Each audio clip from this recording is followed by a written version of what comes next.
दोस्तों, Titanic ship अपने समय का सबसे बड़ा जहाज था। दोस्तों, ये जहाज 10 मंजिला जहाज था।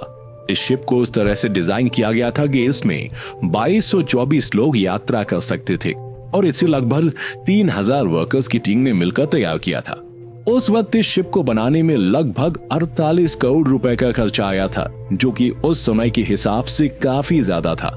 और इस शिप को बनाने वाली कंपनी का तो ये भी दावा था कि ये कभी ना डूबने वाला जहाज है, लेकिन किसको पता था ये टाइटैनिक जैसा विशाल जहाज कभी पानी में डूब सकता है।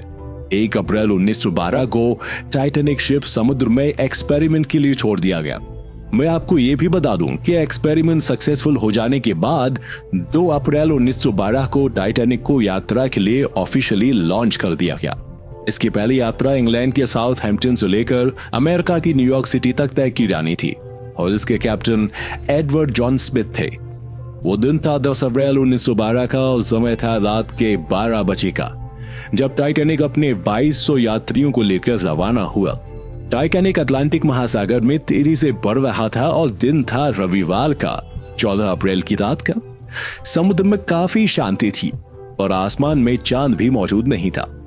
चांद न होने के कारण आसमान में घना अंधेरा छाया हुआ था और शिप के कैप्टन को सामने का कुछ भी दिखाई नहीं दे रहा था।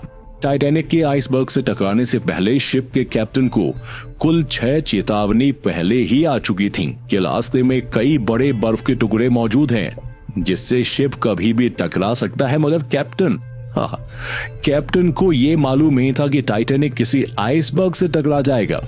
जी हाँ, उस रात ऐसा ही हुआ कि कैप्टन को घना अंधेरा होने की वजह से सामने का आइसबर्ग दिखाई ही नहीं दिया और कुछ ही देर के बाद रात को तकरीबन 11:40 पर जहाज के छठे ऑफिसर जेम्स बॉन्ड के टेलीफोन की घंटी बजी, जिस पर ऑफिसर को यह बताया गया कि रास्ते में एक बड़ा सा आइसबर्ग भी है जिससे उनको बच के रहना है। उसके बाद ऑफिसर ने तुरंत इस बात की जानकारी कैप्टन तक पहुंचाई, मगर वो लेट हो चुका था क्योंकि टाइटैनिक को आइसबर्ग से टकराने में मात्र 35 सेकंड ही बचे थे।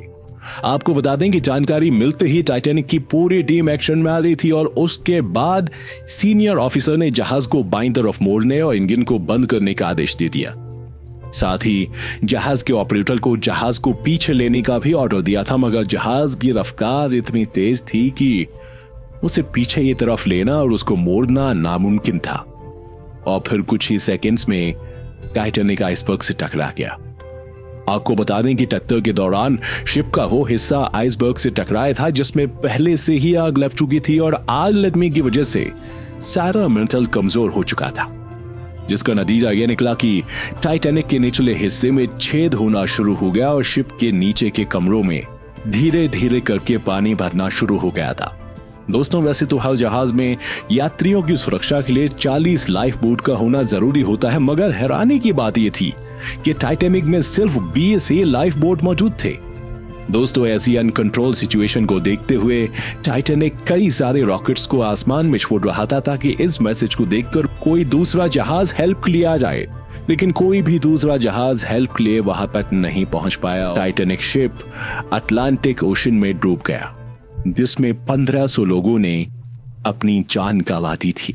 तो दोस्तों, आपको हमारा ये वीडियो कैसा लगा हमें नीचे कमेंट बॉक्स में आकर जरूर बताएं। इस YouTube चैनल को सब्सक्राइब करना बिल्कुल ना भूलें। शुक्रिया।